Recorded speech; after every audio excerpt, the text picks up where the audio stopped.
On June the 14th, 2003, a month before he died, Dr. David Kelly gave his final interview. It has never been shown on British television before. In this interview, David Kelly chose not to talk about Iraq. Instead, he described an earlier, highly secret investigation of weapons of mass destruction in a country which had posed a far greater threat. It became quite obvious that the nature of the work being undertaken was work in support of an offensive biological weapons program. We could not have been aware of the extent of the development of weapons and launch vehicles and types of agent and the extent of research and development, which was massive. This was a country with some of the most deadly biological and chemical weapons ever produced, and which, unlike Iraq, had delivery systems capable of reaching anywhere in the West. When I learned these quantities, I just put my head on the desk where we were talking and I said, "Oh my God." Technically, there was no difficulty in making smallpox almost 100% lethal. So it would be an ultimate weapon. This was a threat which could not be tackled by force, but which could only be dealt with by a secret group of elite scientific investigators, one of whom was David Kelly. I'm not accusing you, I am stating there is a capability here which can be used for that purpose. I think that was the most tense period in the whole inspection, discussing with the person responsible for that aerosol chamber the nature of the work that they were doing.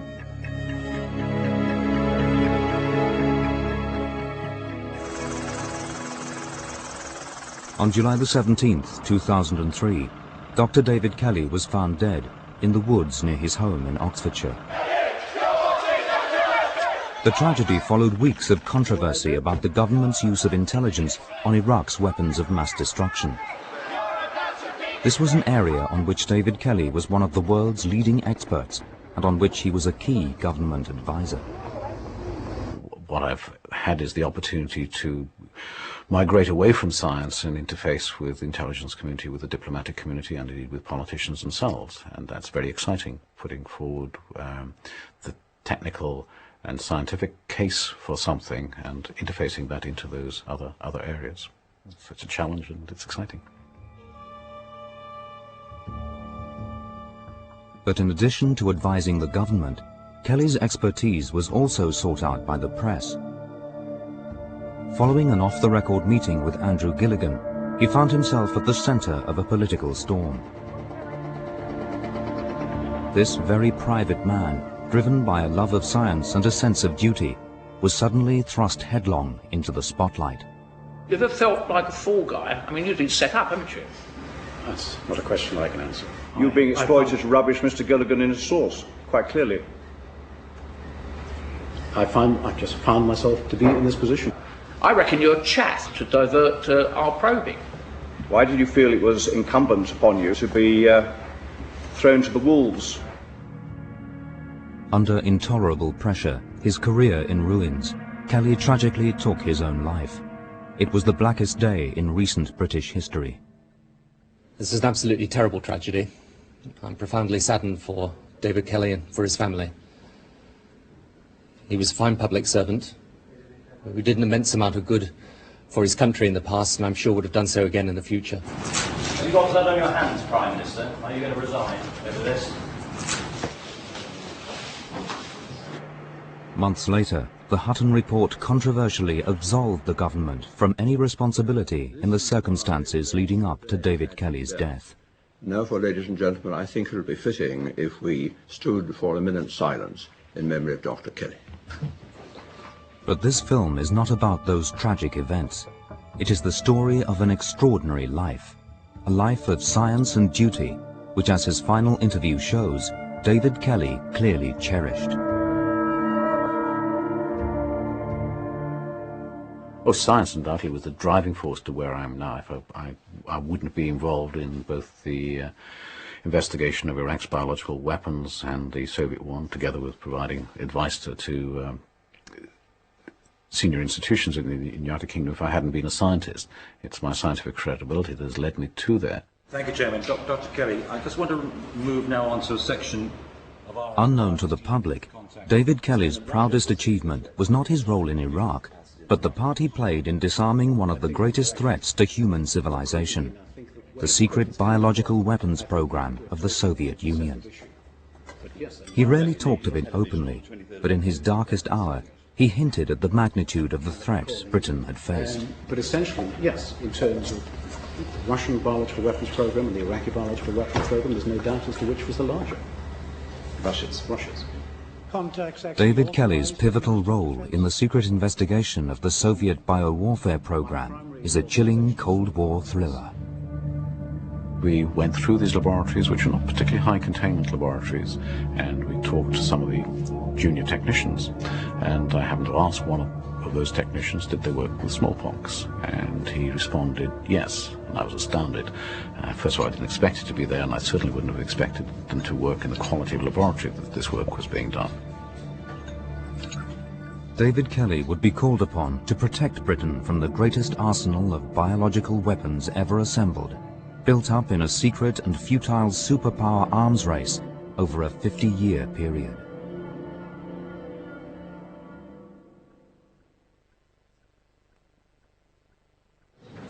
Well, welcome to the Defence Microbiology Division. By the time David Kelly first came into contact with the sinister world of biological weapons research in 1984, he was already 40 years old and a respected figure in the scientific community. He had joined the MOD research facility at Porton Down after a distinguished career as a senior microbiologist at Oxford University. It was at Porton in World War II that Britain had secretly started developing its biological warfare capability. In 1940, soon after the outbreak of war, the British government decided that there should be a biological weapons program, and the site of it was at Porton Down. Britain really was leading the way, pioneering in chemical and biological weapons research. In World War I, Britain and Germany had used chemical weapons like mustard gas, phosgene and chlorine to devastating effect. But now Porton turned its attention to biological agents like anthrax, an acute infectious disease caused by spore-forming bacteria living in soil, which commonly infects farm animals like sheep, goats and cattle. The challenge was to prove that anthrax could be used as a weapon.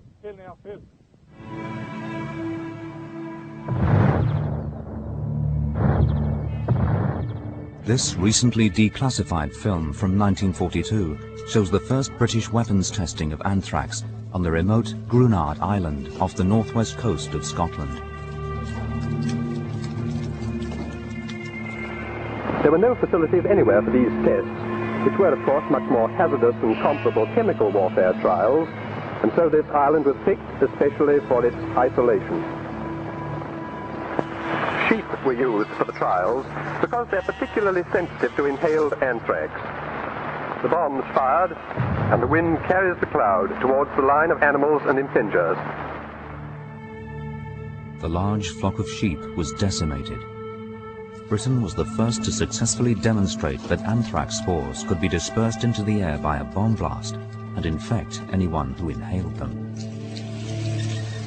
Buoyed up by the success of the test, Churchill ordered 1 million anthrax bombs for use in retaliation against chemical or biological attack.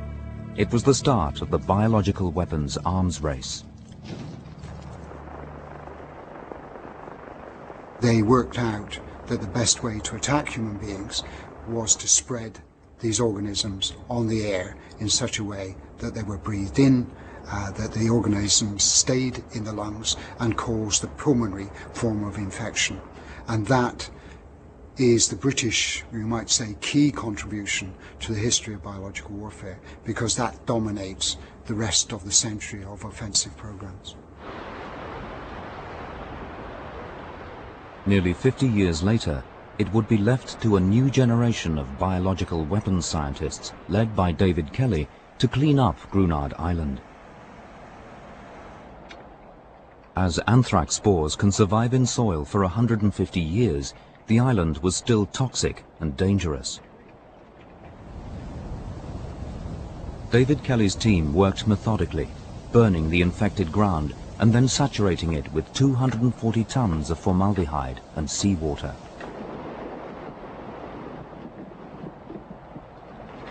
It wouldn't be the last time that David Kelly would be called upon to clear up the biological weapons legacy of his scientific forebears. The Second World War ended without Britain deploying her new deadly weapons. But even as one war ended, another began, the long and bitter Cold War. The Cold War, of course, was a big, major political and military problem. And within that, there was the issue of the possession of chemical weapons by a number of states, including the United States, but primarily the Soviet Union. And there was always the deep, deep suspicion that the Soviet Union had a biological weapons program.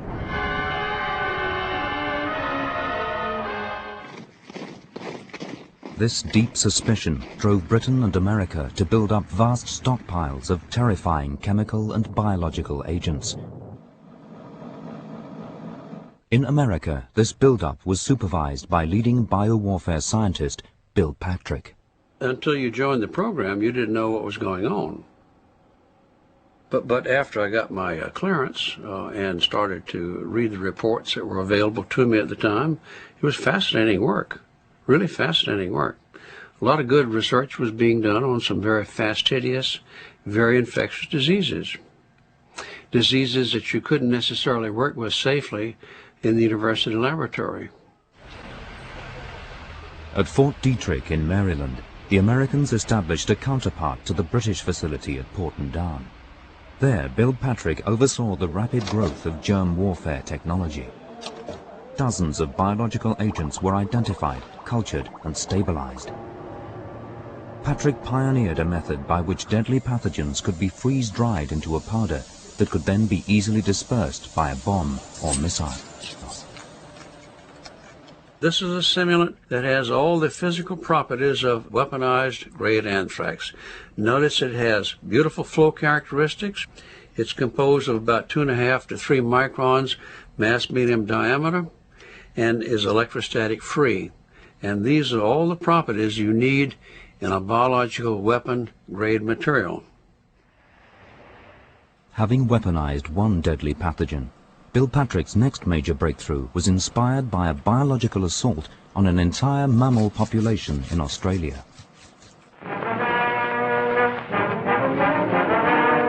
Public enemy number one. Today, as the rabbit menace reaches an all-time high, national leaders, farmers, graziers, and local authorities are fighting a vital battle. Australian scientists had turned to viruses. Their new weapon, a pox virus called myxomatosis. It was an extraordinary success, wiping out 90% of the rabbit population. For biowarfare scientists like Bill Patrick, it provided the perfect case study in the mass extermination of mammals. As a matter of fact, it was a biological warfare, that was done against rabbits. As well as demonstrating a biological genocide, the Australian scientists had pioneered a method to mass-produce viruses by incubating them inside eggs. Bill Patrick adopted this technique to produce viruses on an industrial scale. 2 people inoculating embryonated chicken eggs could inoculate 6,700 inoculated eggs per hour.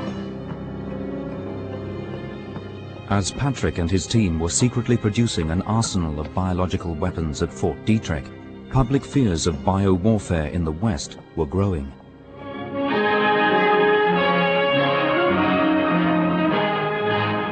There's a new poison. 1 ounce can kill all the people in the United States. Germ warfare can wipe out an entire city. Here's the news. Civil Defense Headquarters announced today that a biological warfare attack may have taken place. This mounting concern was mirrored behind the Iron Curtain, where public information films were also released to prepare the Soviet people for a biological attack. Вражеские самолеты со смертоносным грузом нанесли удар по районам сосредоточения мотострелкового и танкового полков. Внимание! Выходите в районы кинотеатра «Мир» и фабрики «Зарядье». Сохраняйте спокойствие. Предупредите соседей. Наследить за направлением, скоростью перемещения ядовитого облака на улицах города. Kanachan Alibekov was a brilliant young army doctor summoned to Moscow to be recruited into the secret Soviet bio-warfare program. I was told somebody wanted to see me. They told us about the United States biological weapons program, how the United States was developing biological weapons to kill our people and so on and so forth. Being a young student, if somebody says there is some very important work, and this work is classified work, it's work just to protect our country, of course it becomes even more attractive. Alibekov would become one of the pioneering scientific researchers at the Soviet bio-warfare facility known as Biopreparat. As Cold War tensions heightened, the biological weapons programs moved into top gear. By the 1960s, research on both sides of the Atlantic had developed to the point where testing on animals had been replaced by testing on humans. In Britain, adverts depicting a holiday camp atmosphere at Porton Down were used to recruit unsuspecting volunteers. Basically, the requirement is for parties of 12 male volunteers who are physically fit to come to Porton for a fortnight. In the United States, conscientious objectors were able to escape prosecution by becoming human guinea pigs in biological weapons trials at Fort Detrick. They were exposed to a severe flu-like bacteria called Q fever. Bill Patrick supervised the tests. Here come the volunteers. Each volunteer always has a person with him, and he can quit at any point in this procedure. This is a person that's being exposed to Q fever, and this is his buddy. The buddy system is being used, and he's now exposed to the interior of that GW test facility. The organism is being sprayed, and of course, after the event, you get a typical Coxiella burnetii or Q fever infection as demonstrated by fever. The experiments provided precise data on the amount of bacteria required to infect a human being. But the greatest risk of infection at Fort Detrick was to the scientists themselves. We had 456 infections at Detrick from 1943 to 1969, which required hospitalization. We had 3 deaths, 2 anthrax and 1 Bolivian hemorrhagic fever.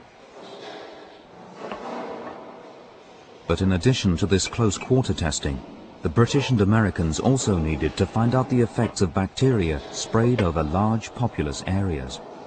Without warning the public, ships to spray large areas of the coastlines of Britain and America with bacteria. They used an organism called Bacillus subtilis and a strain of E. coli, which is a bacteria which lives in our gut, and these were deemed to be harmless organisms. And they did a whole series of trials in the 1960s, spraying from the coast, the south coast, around the Dorset coast, and letting the clouds spread across the Dorset countryside into inland, and detected how far it would spread. Years later, when news of the tests emerged, they were blamed for causing serious health problems, allegations denied by a medical inquiry. One of the early tests that we did was at San Francisco.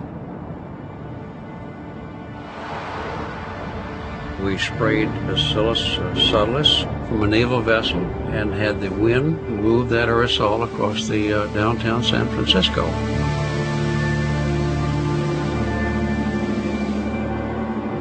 It showed quite dramatically how vulnerable we were to biological warfare.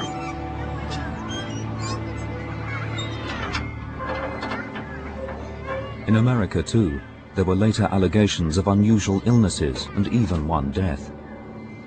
Claims that were also denied by the authorities.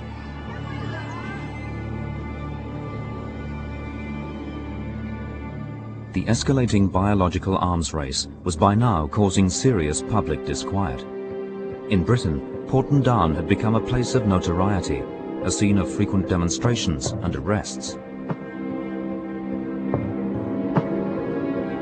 At Fort Detrick, the protests were more peaceful, but no less effective. Before the gates of Fort Detrick, groups of Quaker and non-Quaker pacifists meditated silently in a vigil of protest against any preparation for germ warfare.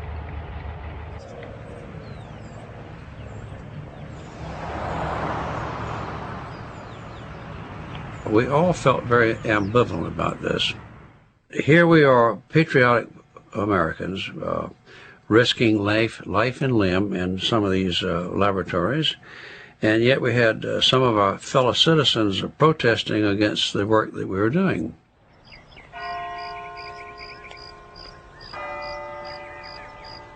In America, the most outspoken opponent of the research was Harvard University biochemist Matthew Meselson. The thing at Fort Detrick that I think really got me stuck on this thing is I was escorted throughout Fort Detrick. I had very high security clearances by a very nice man named Leroy Fothergill. And I asked Leroy, why are we doing this? What is the mission that it would accomplish? And he said, well, it'll save money because biological weapons are a lot cheaper than nuclear weapons. And I thought about that and I thought, wait, this is crazy. The United States doesn't have a need to create strategic weapons that everybody can afford. It would be in our interest to keep war so expensive that nobody could afford it but us. The American public agreed with Meselson, and soon the politicians would too. Just around the corner was a new generation of scientists like David Kelly, committed to ending the Cold War biowarfare research. Defensive equipment against biological warfare agents. Our main emphasis is on developing detection and identification measures for such agents. But had the damage already been done? Had biological weapons proliferation already spiraled out of control?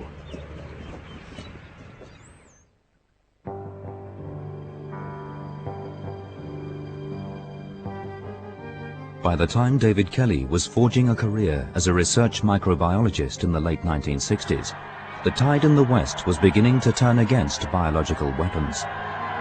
In America, the outcry against the Vietnam War convinced President Richard Nixon to cut back on controversial military programs. I have decided that the United States of America will renounce the use of any form of deadly biological weapons that either kill or incapacitate. Mankind already carries in its own hands too many of the seeds of its own destruction. I thought he was making a mistake regarding the canceling out the program of biological warfare. You have only to ask yourself, if the United States still had, and had all these years in between, a vigorous offensive biological weapons program, how could we campaign against biological weapons in the world? What other countries would have imitated us? What kind of position would our security be in? If the United States maintained an offensive biological weapons program, everybody else would be entitled to do that. We would have no way of combating the proliferation of these things. Bill Patrick could only watch as his beloved stocks of biological weapons were eliminated. It was very discouraging to see all of our seed stocks destroyed, all of our products destroyed. Those were rough days. I felt that losing the program was bad for the country. That if you know the details of biological warfare and the effectiveness of this weapon system, you just can't drop it. It's just too damn good. In 1972, the superpowers signed a global ban on biological weapons. The United Kingdom was a prime mover behind the scenes, and it paved the way for a new breed of British scientists who were committed to non-proliferation and defensive research, like David Kelly. The United Kingdom did far more than just sign the Biological Weapons Convention. It drafted the Biological Weapons Convention in the late 60s, and it was the main driving force alongside the United States to actually put a Biological Weapons Convention into place. And I think the United Kingdom took great pride in the 1970s to actually having contributed this global treaty, the first global treaty to prohibit a whole class of weapons. And it had great faith in that treaty. obviously, in a sense, it took biological weapons off the table for discussion because it had come under the convention. But in the other sense, it destroyed the sensitivity to the possibility of those weapons across a broad swathe of countries, including, in some senses, the United Kingdom and United States. In the Soviet Union, it produced a different effect. The Soviets signed the treaty, but decided not just to ignore it, but to massively increase their bioweapons capability. Soviet authorities convinced young scientists like Kanachan Alibekov that the West too was secretly continuing biological weapons research. We were clearly told that you need to keep in mind that there is a treaty signed by many countries not to research, not to develop biological weapons, not to manufacture biological weapons. But this treaty is being disobeyed by many countries, including the United States. And we have no choice. The first the West knew of the Soviet deception was in 1979, when in a remote Russian village near the biological weapons facility at Sverdlovsk, 67 people were killed by anthrax.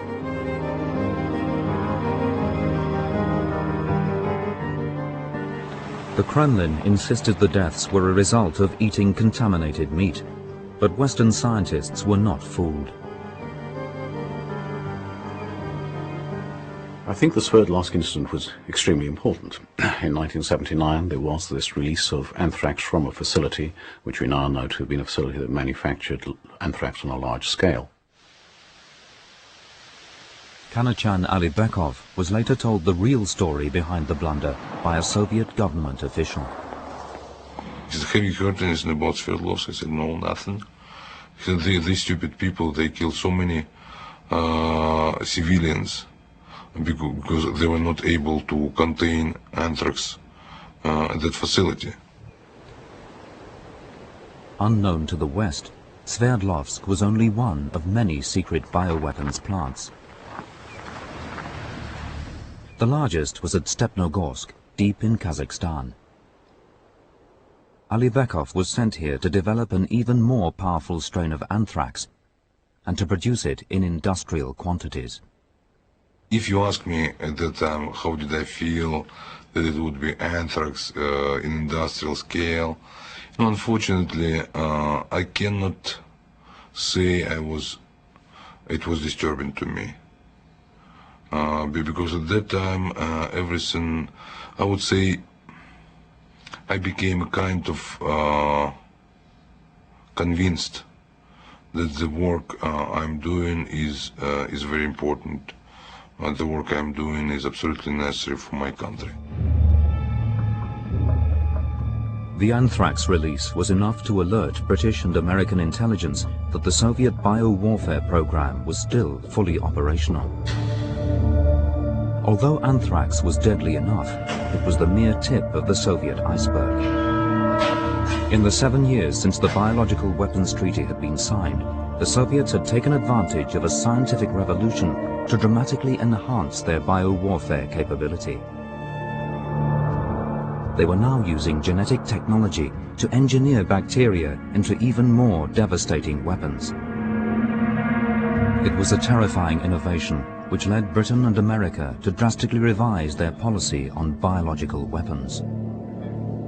The United Kingdom politically saw that there was no, or believed there was no threat from biological weapons. The effort providing defense against such weapons ebbed away, and then as the genetic revolution came, they suddenly realized that maybe that was not the right thing to do. So the chemical defense establishment had the responsibility of providing biological countermeasures to biological warfare, and I essentially went in to drive that program forward. So it was an interesting and challenging time. The research Kelly feared most was led by Soviet microbiologist Sergei Popov. The idea was to insert small pieces of DNA into the viral genome and make the virus more virulent or more dangerous, or make virus to acquire new unusual properties, like the capacity to destroy the nervous system.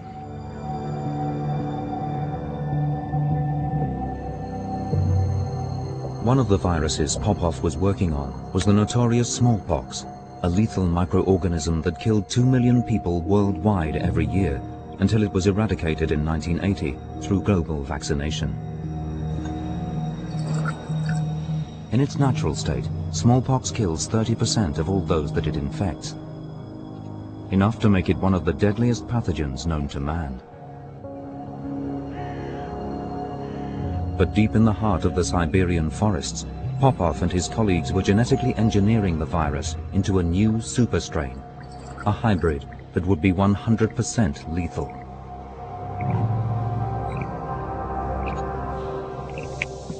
Technically, there was no difficulty in making smallpox almost 100% lethal, in contrast to 30% virulence of wild-type smallpox.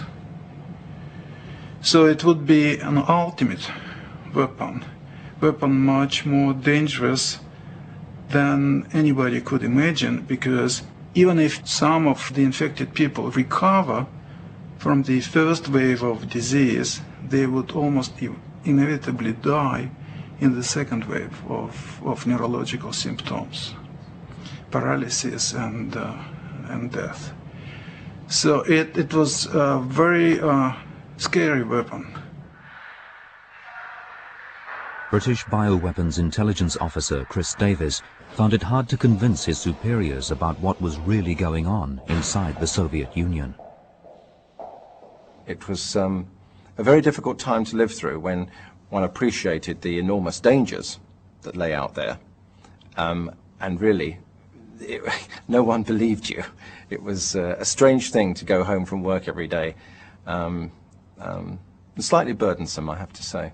It was a curious time.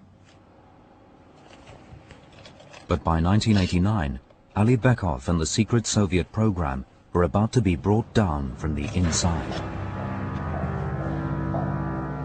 Good evening. A former Soviet scientist who helped develop bacteria that could wipe out half a city's population breaks his silence for the first time tonight. The Soviet scientist who had defected, Vladimir Pesechnik, had worked alongside Ali Bekov in supervising some of the most secret and important of the Soviet biowarfare tests. For Britain and America, his defection was a tremendous coup. We had a critical breakthrough in 1989. Dr. Vladimir Pesechnik defected. That changed everything, really. It was the watershed in this entire story, really, even today. It remains the singular event which changed everything. Finally, I came to the conclusion that one possible way to stop the program will be bring the news about it to the Western side. The first Western scientist to hear Vladimir Pesechnik's story was Porton-Down microbiologist Dr. David Kelly. I was brought in to debrief because I was not part of the intelligence community. I was not influenced by the information that had been gathered, and I went in entirely to do a technical debrief of Pesechnik. He was the obvious person as the microbiologist in the defense science and technology R&D world to bring in to talk to Dr. Pesechnik. And so myself and a colleague from SAS, between us over many months, did the principal debrief, but brought in David, especially at the beginning and on a number of other occasions, to talk to Vladimir. And we were essentially one-to-one. I had one person with me, and we spent the whole day discussing his institute, and I ran through all the research programs within his institute. And it became quite obvious that the nature of the work being undertaken was work in support of an offensive biological weapons program. It was a very exciting time. I mean, it was very scary also to learn the extent, because we could not have been aware of the extent of the development of weapons and launch vehicles and types of agent, and the extent of research and development, which was massive. What impressed me was the amount of effort that went into it. And what he was saying about the program, that it was a vast program and a substantial program, I think that's what really impressed me. My day with Przechnik changed my life completely, because I went from being the head of a scientific division, and that essentially was my function, to being someone who's deeply involved in the elucidation of the Soviet and the Iraqi biological weapons program. David Kelly and Chris Davis's report on Przechnik's debriefing caused a sensation in Whitehall. For the first time, Britain had hard evidence of the Soviet program.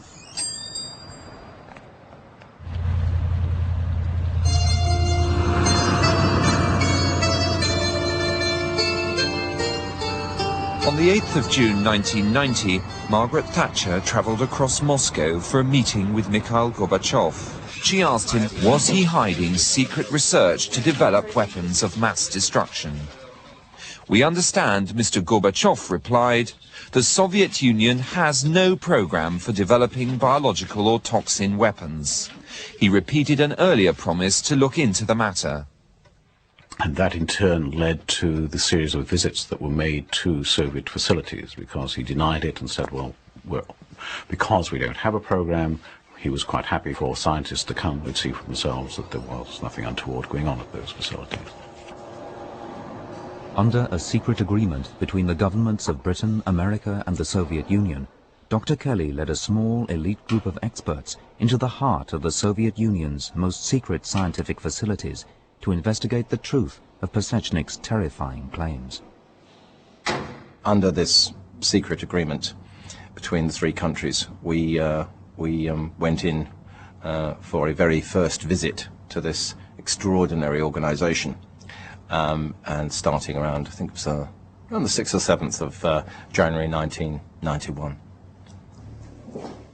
Amateur video footage shows David Kelly in action. He has an aerosol generator which functions correct. Lab stand is not designed to study biological aerosols. Здесь не такие жесткие требования. I'm not accusing you. I am stating there is a capability here which can be used for that purpose. As the first Westerners given access to the Soviet facilities, Kelly and the rest of the team didn't always know quite what to expect. So those are the sorts of suits that we used in Russia, quite different to those that would be used in the West. You had to operate in that area, which was actually quite different to working in an American high containment facility. There you have valves which enables you to connect the umbilical cord, the air cord, between the suit and the air supply system.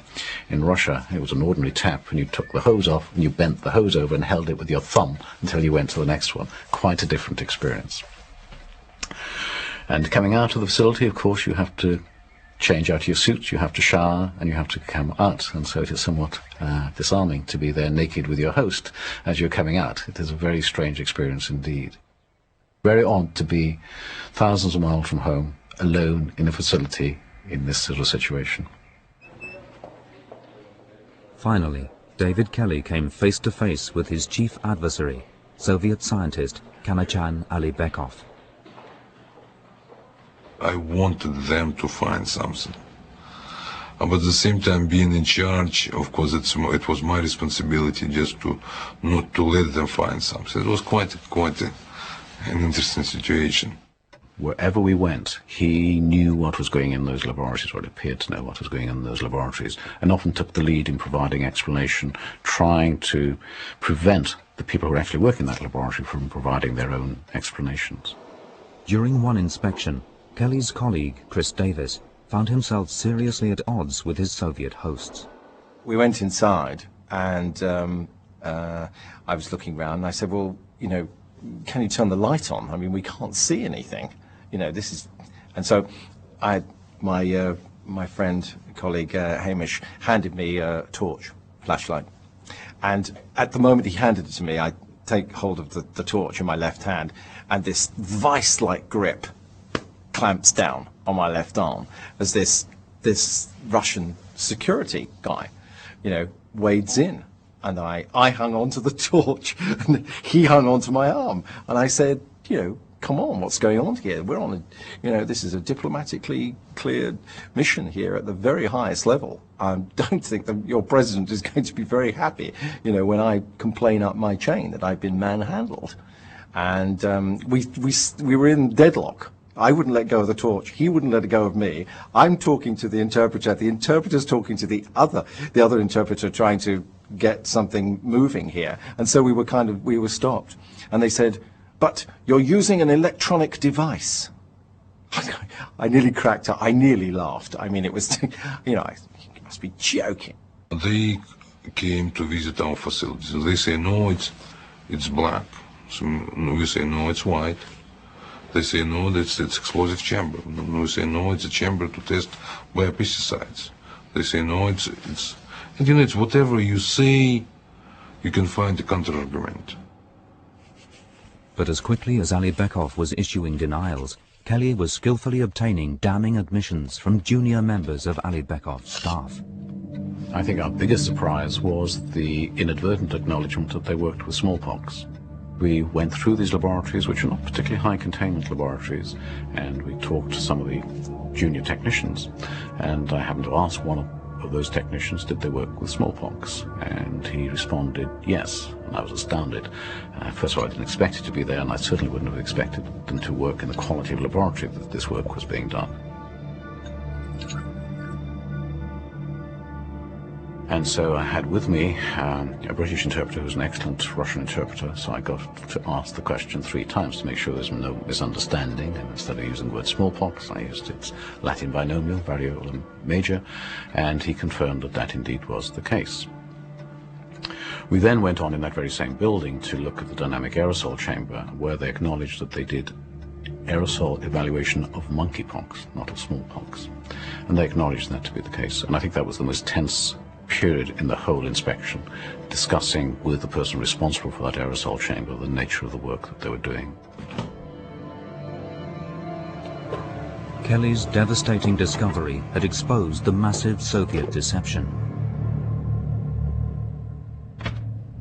Now he and his colleagues would be charged with the onerous responsibility of helping to contain and dismantle the terrifying Soviet arsenal.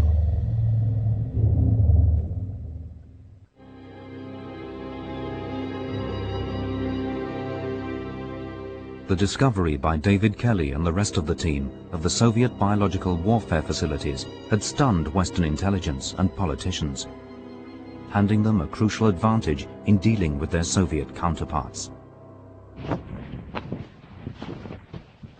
As part of the secret inspections deal, the Soviets were now allowed to inspect American facilities. Kanachan Ali Bekov was part of the team, and what he discovered changed his life. I suspected we wouldn't find something big. But what was absolutely shocking to me, we found nothing. And it was, to me, it was kind of complete change of my mind. I thought, yes, now I had enough in my life. The scales of Cold War paranoia fell from Ali Bekov's eyes. There had been no secret American bio-warfare program. Ali Bekov had been tricked into living a lie. I spent 17 years in my life just doing first unnecessary work and not legitimate work for a physician. And it was the time when I decided, yes, I'm fed up. I'm leaving this place. With the collapse of the Soviet Union, the vast biopreparat system was dismantled. Sergei Popov followed Pasechnik and Ali Bekov to America. Today, he has profound regrets over his work at biopreparat. The goal we put our effort for was a huge mistake we made in our life. Long time ago, actually, I decided that I would try to avoid any kind of research in this direction. I even promised myself, not to do animal experiments anymore, because I realized how unpleasant everything was, in my opinion. The Soviet scientists now work for private American pharmaceutical companies. But even as the Soviet threat receded, a new danger emerged, a danger which at the time few took seriously. In a sense, the United Kingdom and the United States were almost myopic about the Soviet Union. That was regarded as being the major threat, and other countries were not considered. And of course, particularly in the 1980s, particularly in the Middle East, other countries were beginning to develop chemical weapons and biological weapons. They were not seriously considered at that time. They were thought to be just small programs, not substantial, not likely to be the threat that the Soviet Union would present. Of course, the perceptions now, the year 2003, are quite different. When the threat from these smaller programs was realized, it was men like David Kelly who were once again sent into the front line. In 1991, Kelly made the first of 36 inspection trips to Iraq. It was his team which made the breakthrough that revealed Iraq's secret biowarfare facilities. I have an open mind at this stage. The Iraqis have not declared biological weapons capability.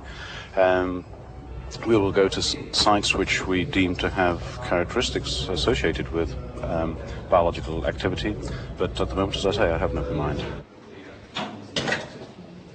In the last decade of his life, David Kelly's painstaking work was crucial in determining the threat to Britain from rogue states in possession of biological and chemical weapons.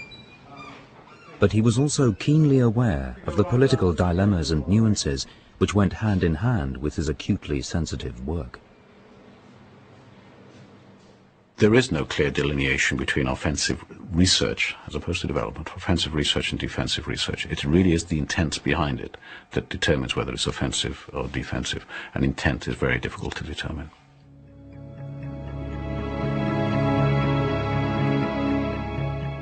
David Kelly was happy to provide the scientific intelligence and to leave it to others to determine intent. He cannot have imagined that when the political judgment over Iraq's intent was questioned, he would be the one to answer for it.